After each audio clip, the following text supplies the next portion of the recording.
یہ جو تعویذ گنڈے والے ہوتے ہیں نا، سنگ دل محبوب آپ کے قدموں میں، اور یوں کر دیں گے اور یوں کر دیں گے، اور پتھروں پہ دیکھ کے بتا دیا، یہ رپورٹیں ان لوگوں کی رکھی ہوتی ہیں انہوں نے جو کامیاب ہوئے ہوتے ہیں. جو ان کے پاس ناکام ہو کے گئے ہوتے ہیں ان کی رپورٹ تھوڑی بتاتے ہیں آپ کو یہ.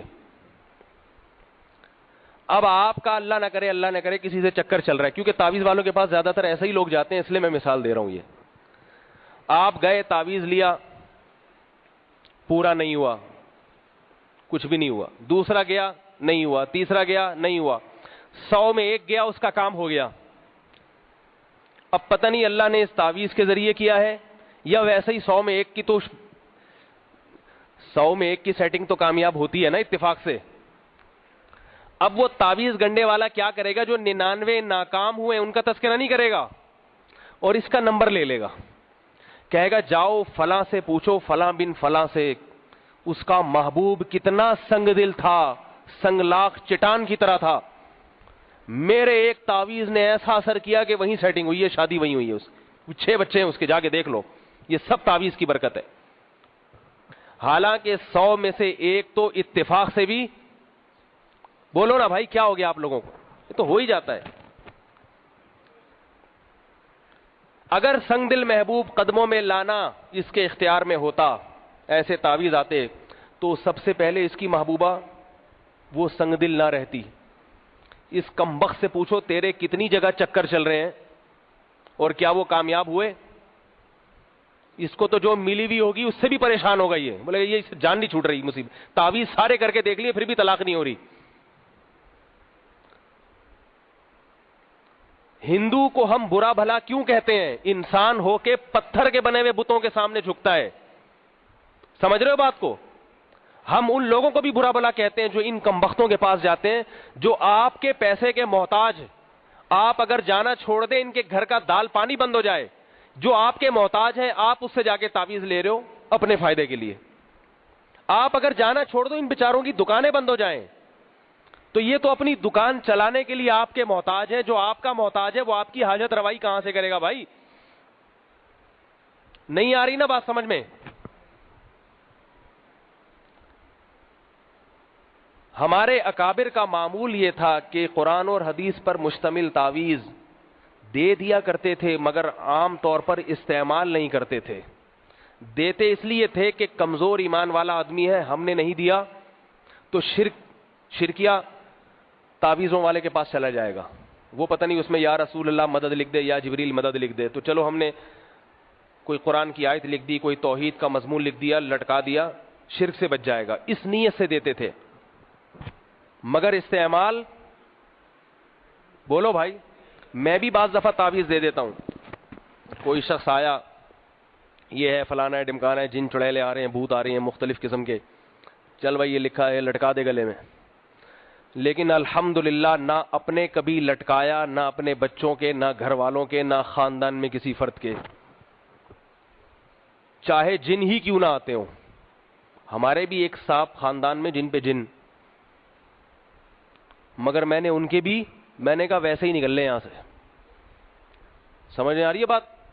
ویسے ہی چلا جا. یاد رکھو جنات یہ دیکھتے ہیں کہ کون ان چکروں میں پڑتا ہے، تو جو پڑتا ہے اس کو ڈالتے رہتے ہیں.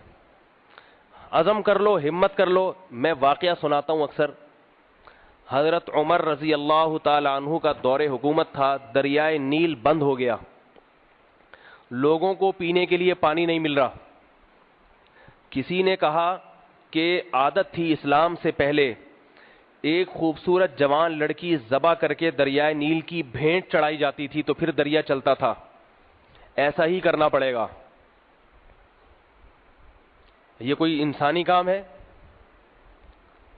حضرت عمر اگر معاذ اللہ کمزور ایمان کے ہوتے تو کیا سوچتے کہ بھائی ایک بچی کو مار دو، اتنے لوگوں کو قحط سے بچا لو. دریائے نیل بند ہو گیا، پورا مصر ہلاک ہو جائے گا. ہم اور آپ ہوتے تو یہی سوچتے رہتے کہ بڑی مصیبت سے بچنے کے لیے چھوٹی مصیبت کو برداشت کیا جائے. حضرت عمر نے خط لکھا دریا نیل کے نام کہ تجھے چلنا ہے تو چل، نہیں چلنا تو ہمیں تیری کوئی ضرورت نہیں ہے، بھوک سے مر جائیں گے. ایسی کی تیسی. سمجھ میں آ رہی ہے بات کہ نہیں آ رہی؟ چلنا ہے تو چل، ورنہ کہتے ہیں نا پتلی گلی سے نکلو یہاں سے, چلو شاباش, چلنا ہے چل ورنہ پتلی گلی سے نکل. جب یہ خط دریا میں گیا دریا چل پڑا. کیوں؟ کیا دریا کو خط سمجھ میں آیا؟ دریا تو بے جان چیز ہے. ہوتا یہ ہے کہ جنات اور شیاطین ایسی جگہ پر تصرفات کرتے ہیں جہاں ان کو یقین ہوتا ہے کہ لوگوں کا عقیدہ اور نظریہ خراب ہو جائے گا. جنات اس دریا کو روک دیتے تھے. جب کوئی لڑکی ذبح کر کے ڈالی جاتی تو جنات اس دریا کے پانی کو چھوڑ دیتے تھے. جب جنات مایوس ہو جائیں کہ یہ کوئی الٹا کام نہیں کریں گے تو جنات اپنی فائلیں لپیٹ کے بوریا بستر گول کر کے کہیں اور آفس لگا لیتے ہیں. کہتے ہیں یہاں ہمارا دھندا چلنے والا نہیں ہے, وہاں چلاؤ جہاں چلے گا, ان کو چھوڑ دو. میرا خیال ہے اس دن کے سے لے کر اب تک دریا نیل چل ہی رہا ہے, بند نہیں ہوا. تو آپ یہ تعویذ اور یہ ساری چیزیں جو فلیتے پلیتے جتنے ہیں اٹھا کے ایک دفعہ کچرے میں پھینک دو. بولو جس جن نے آنا ہے آ جائے, جس چڑیل نے آنا ہے آ جائے, نہیں ڈریں گے. ایک دفعہ یہ عزم کر لیا تو سارے جن اور چڑیل اپنا آفس ناظم آباد سے ختم کر کے یا تو پٹیل پاڑا کی طرف, اورنگی ٹاؤن کی طرف یا کہیں اور آفس بنا لیں گے, آپ کی جان چھوڑ دیں گے. سمجھ میں نہیں آ رہی بات کہ نہیں آ رہی؟ اور اگر آپ ان چکروں میں پڑے کہ فلاں جگہ ایک بزرگ بیٹھتے ہیں وہ کچھ ایسا پڑھتے ہیں, فلاں جگہ ایک بیٹھتے ہیں, تو خدا کی قسم قیامت تک ان چکروں میں پڑے رہو گے اور اس بھنور سے باہر نہیں نکلو گے. اور میں پھر بتا دوں یہ بات, میں ممکن ہے آپ سن سن کے تھک گئے ہوں یہ میرے جملہ, میں بول بول کے نہیں تھکوں گا انشاءاللہ. اس لیے میں بول بول کے نہیں تھکتا کہ آپ سن سن کے تھکتے تو ہو مگر کرتے پھر وہی ہو. یہ جو تعویذ گنڈے والے ہوتے ہیں, روحانی علاج والے, روحانی علاج, روحانیات کے نام پہ رسالے نکل رہے ہیں روحانی علاج کے نام پہ, یہ چاہے بریلوی ہوں, چاہے اہل حدیث ہوں, چاہے دیوبندی ہوں, چاہے تبلیغی ہوں, چاہے کسی بڑے بزرگ کے خلیفہ ہوں, یہ سب 2 نمبر ہوتے ہیں. معذرت کے ساتھ تھوڑی کلیئر کٹ بات کر رہا ہوں, سارے ایک ہی جیسے ہوتے ہیں, ککھ بھی نہیں آتا, کچھ بھی نہیں پتا ان کو. اب 2 نمبر کے 2 مطلب ہیں. ایک تو یہ کہ بعض دفعہ یہ ہوتے ہی فراڈی ہیں. فراڈی کا مطلب سمجھتے ہو؟ جو یہ لوگ ہوتے ہیں فراڈی کا مطلب ان کو پتا ہوتا ہے ہمیں کچھ بھی نہیں آتا, پھر بھی ایسے ہی پھینکتے رہتے ہیں بات. یہ والی آیت اتنی دفعہ پڑھ لو تو یہ کام ہو جائے گا. تجھے کس نے بتایا ہو جائے گا بھائی؟ شادی نہیں ہو رہی, سورہ مزمل 7 دفعہ پڑھ لیا کریں صبح شام. کہاں آپ نے پڑھا؟ کیا دلیل ہے اس کی؟ ایسے ہی کتابیں چھاپ رہے ہیں. بعض دفعہ ایسا ہوتا ہے کہ فراڈی تو نہیں ہوتے, ہوتے نیک ہیں, واقعی نیک ہوتے ہیں, بزرگ ہوتے ہیں, اللہ والے ہوتے ہیں. لیکن جب یہ چلے کرتے ہیں نا روحانی علاج سیکھنے کے لیے, 40 دن گزارتے ہیں, اس میں ان کا دماغی توازن خراب ہو جاتا ہے. اس لیے ان کو اس دماغی توازن خراب ہونے کی وجہ سے بعض ایسی چیزیں نظر آتی ہیں جو حقیقت میں ہوتی نہیں ہیں. پاگل کو دیکھو نا بیٹھ کے باتیں کر رہا ہوگا, کبھی پاگل دیکھا آپ لوگوں نے؟ بھائی پاگل خانے چلے جائیں, آپ دیکھیں پاگل بیٹھ کے یوں کر رہا ہوگا باتیں, کبھی ڈانٹ رہا ہوگا, کبھی یوں کر رہا ہوگا. وجہ اس حالانکہ سامنے کوئی بھی نہیں ہوتا. وجہ اس کی ہے کہ اس کو اپنے دماغی توازن خراب ہونے کی وجہ سے بعض ایسی چیزیں نظر آ رہی ہیں جو حقیقت میں ہے نہیں. بھائی کیا ہو گیا, کس طرح میں سمجھاؤں یہ بات, دماغ میں گھول کے اتاروں؟ تو ان روحانی علاج والوں کو, خواہ یہ کتنے ہی بڑے بزرگ ہوں, یہ بزرگ ہو سکتے ہیں, نیک ہو سکتے ہیں, تہجد گزار بھی ہو سکتے ہیں, اللہ والے بھی ہو سکتے ہیں, بعض تعویذ پہ پیسے بھی نہیں لیتے روحانی علاج پہ, بلکہ پیسے دیتے بھی ہیں, سب کچھ ہو سکتا ہے, مگر پاگل سارے ہوتے ہیں, یہ بتا دوں آپ کو. ان کو بعض دفعہ چیزیں نظر آتی ہیں اس لیے کہ انہوں نے چلے کیے ہوتے ہیں نا بیٹھ کے, جو عملیات فلیتے ولیتے جو بھی ان کا ہوتا ہے حساب کتاب, اس کی وجہ سے ایک نارمل آدمی ایب نارمل ہو چکا ہوتا ہے. خدا کی قسم ابھی نام لے لے کے دل چاہتا ہے بتا دوں کون کون اس ملک میں نیک ہے مگر پاگل ہے, لیکن فتنہ نہ کھڑا ہو جائے. اور اس کے پاگل پنے کے واقعات بھی سنا, میں دلائل سے بات کروں آپ کے سامنے, نام لے کے بتاؤں فلاں بزرگ بھی پاگل ہیں, معذرت کے ساتھ بزرگ ہیں مگر پاگل ہیں, فلاں بزرگ بہت بڑے بزرگ ہیں مگر پاگل ہیں, اور دلیل بھی دوں کہ پاگل ہونے کی دلیل کیا ہے ان کے. لیکن نام لینے میں کیا ہوتا ہے, فتنہ کا خوف ہے, فتنے کا ڈر کہ ان کے عقیدت مند بدک نہ جائیں. اپنے قریبی رشتہ داروں کو جانتا ہوں پاگل ہیں وہ, لیکن نیک ہیں, 2 نمبر نہیں ہے, مگر ہیں کیا؟ پاگل ہے. تو میں کہتا ہوں وہ تو چلے کر کر کے پاگل ہو گیا, تم تو نارمل صحت مند آدمی ہو میرے بھائی, تمہیں کیا ہو گیا اس کے پاس جا رہے ہو. وہ ایک انگریز نے دیکھا نا کتا بھو بھو کر رہا تھا, تو انگریز نے کتے ہی کی زبان میں اس کو سمجھایا, بھو بھو بھو بھو ایسے کرنے لگا انگریز کی, یہ اس کو اسی طرح سمجھ میں آئے گا. تو کتے نے کہا میں تو کتا ہوں, تجھے کیا ہو گیا, تو اپنی زبان میں بات کر بھائی, تو کیوں بھو بھو کر رہا ہے. تو یہ تو پاگل ہیں, آپ نے تو چلے نہیں لگائے نا, آپ تو نارمل روٹین میں ہیں, نارمل زندگی, آپ اس سے زیادہ عقل مند ہیں. آپ اس کے پاس جا رہے ہو, حضرت مجھے بتائیں مجھ پہ کس نے کیا کیا ہوا ہے. وہ جواب کیا دے گا, آپ پر کسی نے کچھ کیا ہوا ہے. یہ کوئی بات ہوئی؟ آپ کسی ڈاکٹر کے پاس جائیں, حضرت مجھے کیا بیماری ہے, وہ کہے آپ کے کسی حصے میں کوئی بیماری ہے. کوئی بات ہوئی؟ یہی اس ڈاکٹر کے پاگل ہونے کی دلیل ہوگی کہ نہیں ہوگی؟ کاش سمجھ میں آیا آپ لوگوں کے جو میں کہہ رہا ہوں, دماغ میں اتار دوں. روحانیت کے نام پہ جتنے رسالے نکل رہے ہیں, روحانی علاج کے نام پہ, روحانی علاج کے نام پہ جتنے کام لوگ کر رہے ہیں, یا تو فراڈی ہیں یا کیا ہیں, پاگل ہیں. کچھ نہیں ہوتا ان کو نظر آتا ہے. ایک مشہور واقعہ سنا کے بات ختم کرتا ہوں. وہ بھی کچھ دن پہلے ایک صاحب کا کوئی پتہ نہیں بازو خراب ہو گیا کیا ہو گیا, وہ کسی نیک آدمی کے پاس گئے, جن کو میں جانتا ہوں وہ فراڈی نہیں ہے, نیک ہے.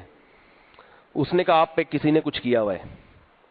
پھر تحقیق کے پتہ چلا سب کوئی ٹھنڈے پانی میں نہانے کی وجہ سے پٹھے اکڑ گئے ہیں ان کے.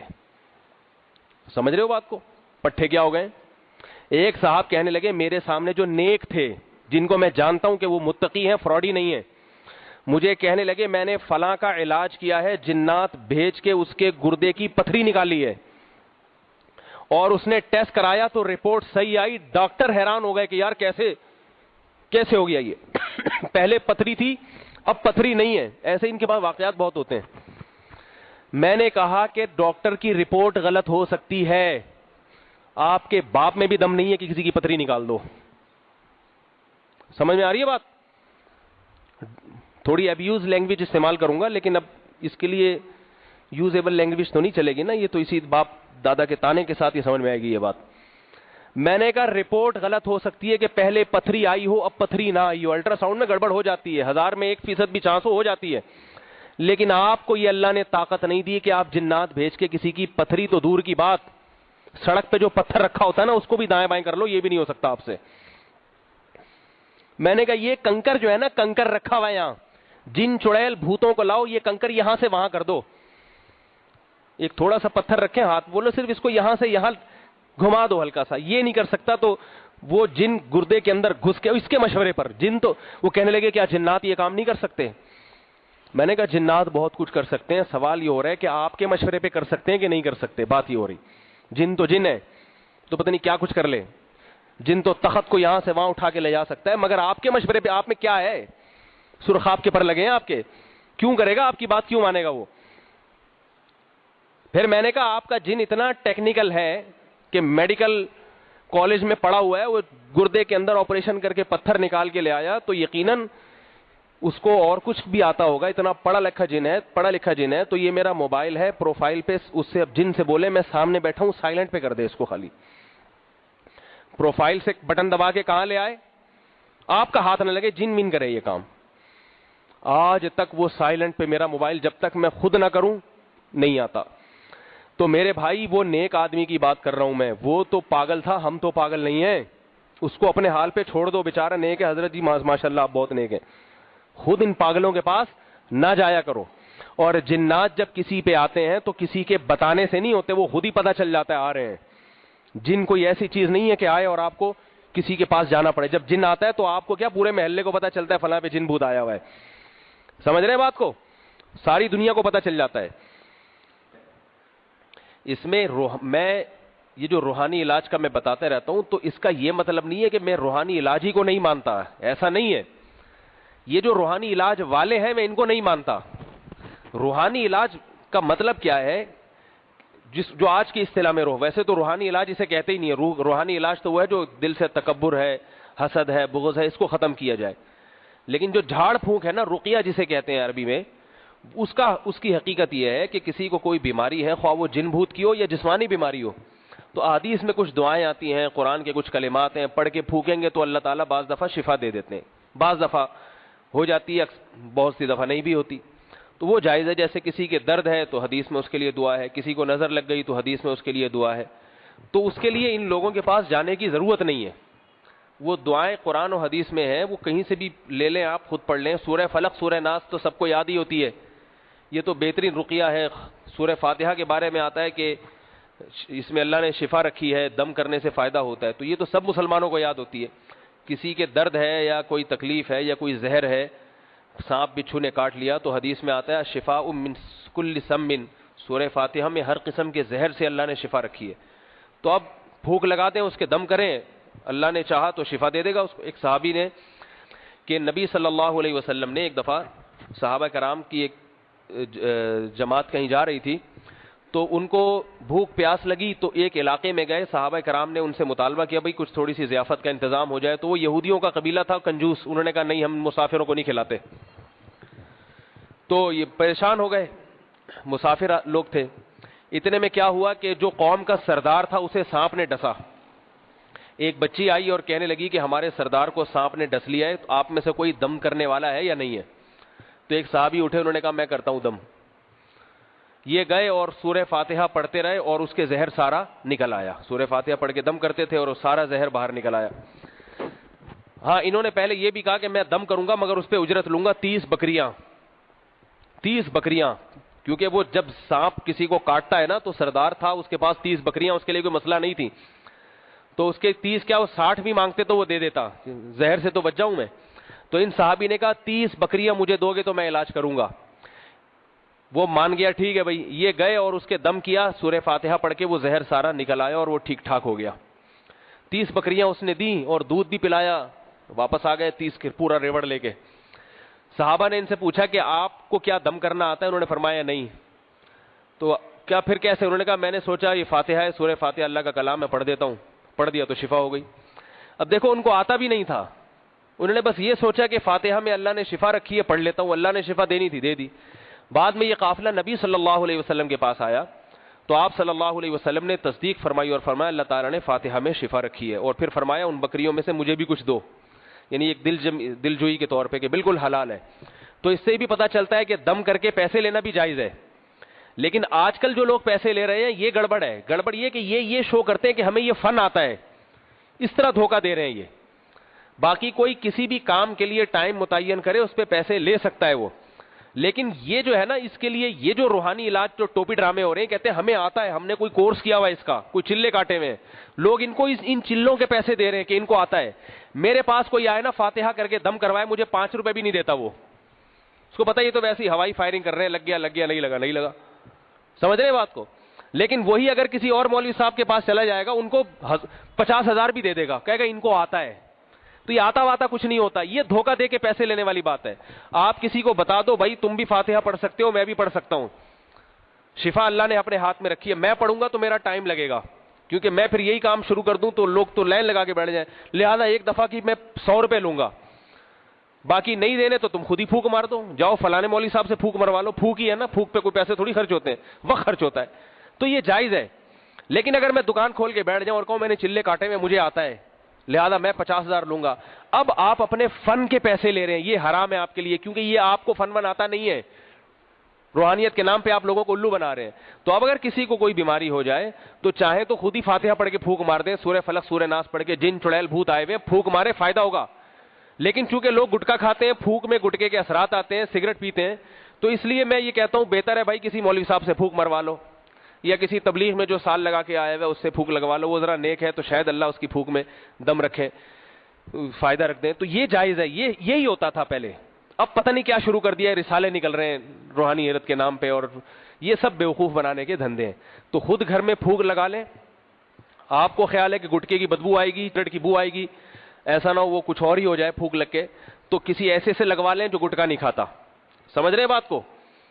دانت صاف کرتا ہے، مسواک کرتا ہے یا برش کرتا ہے اس سے لگوا لیں. وہ نہیں تو آپ سمجھتے ہیں بھائی یہ نمازی آدمی ہے, شاید اللہ زیادہ دم رکھ, تو اس سے لگوا لیں. اور اگر وہ نمازی کہے بھائی میں پھونک ماروں گا, آتا واتا مجھے بھی نہیں ہے آپ کو بھی نہیں ہے, سورہ فاتحہ پڑھ کے پھونک مارنے میں کون سا کوئی فن چاہیے, لیکن یہ ہے کہ میرے پاس رش بہت ہوتا ہے, ٹائم نہیں ہوتا, میں 100 روپے لوں گا. 100 کیا 1 کروڑ بھی لے لے, جائز ہے. بتائے 1 کروڑ لوں گا پھر ماروں گا پھونک میں, تو آپ اس سے نہ منگوائیں مروائیں پھونک, آپ بولیں وہ تو فری میں مار رہا ہے تو میں تم سے کیوں پھونک مرواؤں. تو اس طرح سے جائز ہے. صحابی کو خود بھی پتہ نہیں کہ شفا ہو جائے گی, اللہ نے دے دی شفا, تو یہ تو صحیح ہے. لیکن آج کل جو روحانیت کے نام پہ ہو رہا ہے نا, پتھر میں دیکھ کے بتا رہے ہیں تم پہ فلانے نے فلانا کیا ہوا ہے, تم جٹھانی نے جن بھیجے ہوئے, ساس نے بہو پہ بھیجے ہوئے, اور یہ ان کے باپ کو بھی پتہ نہیں ہوتا جن بھی ہے یا نہیں ہے, یہ بھی پتہ نہیں ہوتا بیچاروں کو. باقی بھیجے کس نے یہ تو بہت دور کی بات ہے. تو یہ اس لیے ان چکروں میں نہ پڑیں, بیمار ہو جائیں تو علاج کریں ڈاکٹر سے, اور یہ دم درود خود ہی کر لیا کریں, سورہ فلق, سورہ ناس, آیت الکرسی پڑھ کے پانی میں پھونک لگایا, چھینٹیں ماری, اکثر فائدہ ہو جاتا ہے مریض کو. میں نے بڑے بڑے جنات اتارے اس طریقے سے, حالانکہ مجھے جن اتارنا نہیں آتا, نہ میں نے کوئی چلا کاٹا ہے, نہ یہ معمولات ہی پورے نہیں ہوتے, صبح شام کی تسبیحات. مجھ سے ایک صاحب نے کہا خانقاہ کھولے, کیوں کھولوں, کہا کہ مریدوں کو ذکر کرایا کریں. میں نے کہا مجھے کون کرائے گا, پیر صاحب کو کون کرائے گا ذکر, ہم تو اتنے کام ہے کہ ٹک کے بیٹھنے کا وقت نہیں ملتا ہم کو, تو ہم چلے کہاں سے کاٹیں گے. تو بس یہی ہے, کوئی آ گیا پھونک مار دی, یہی سوچ کے کہ شاید اللہ شفا دے دے, اس نیت سے پھونک مار دیتے ہیں. تو آپ بھی علاج کسی کا کرنا ہے تو میں بتاتا ہوں کہ ہاں میں نے بھی جنات اتارے اسی طریقے سے, بڑے بڑے جنات آئے, ان سے باتیں ہوئی, انہوں نے دھمکیاں دی, ایسا کر دیں گے ویسا کر دیں گے. میں نے کہا چل تیرا باپ بھی کچھ نہیں کر سکتا. جن کو جب آپ اس سے بڑی دھمکی دے دو ڈر جاتا ہے وہ, سمجھ رہے ہو بات کو, کیونکہ جن انسان سے ڈرتے ہیں مروب ہوتے ہیں, وہ آپ کو دھمکی دے رہا ہے, آپ بول رہے رکھ کے چماٹ ماروں گا, بات کی نا مجھ سے, ایسا نہ ہو کہ کانپتے ہوئے اس کو یوں یوں کرو کہ وہ پھر اور وہ شیر ہو جاتا ہے. تو کتنا ہی باریک انسان ہو, پتلا دبلا انسانوں کا ساشا ہی کیوں نہ ہو, جن اس سے بھی ڈرتا ہے, کیونکہ انسان کا روب اللہ نے تمام مخلوق پہ رکھا ہے. اگر آپ اس سے ڈرو گے تو پھر ڈر گئے. تو جن آیا ہے واقعتاً جنی ہو, تو آپ اس سے آنکھوں میں آنکھیں ڈال کے بات کرو اور بولو کہ ایسی کی تیسی کر دوں گا. آیت الکرسی پڑھ کے پھونک لگاؤ, گٹکا پہلے ہے تو منہ دھو لو اچھی طریقے سے. بار بار بتا رہا ہوں کیونکہ یہ بڑے مسئلے ہو رہے ہیں آج کل. تو پھونک لگاؤ, انشاءاللہ وہی فائدہ ہوگا جو کسی روحانی ٹوپی ڈرامے والے کے پاس جا کے فائدہ ہوتا ہے, وہی ہوگا. اور یہ چھوڑ دو سلسلے روحانیت کے نام پہ, چیخ چیخ کے تھک گیا. اپنے مولویوں کی مفتیوں کی سمجھ میں نہیں آ رہا. بڑے بڑے مفتیان کرام ہیں جو ہم سے بڑے, ہمارے بڑوں میں ہیں, وہ کسی کے بزرگ کے پاس جا کے بیٹھے ہوں گے روحانیت کے نام پہ, اور ہمیں پتا ہوتا ہے یہ فراڈی ہے. تو یہ بڑے بڑے مفتیوں کو بیوقوف بناتے ہیں روحانی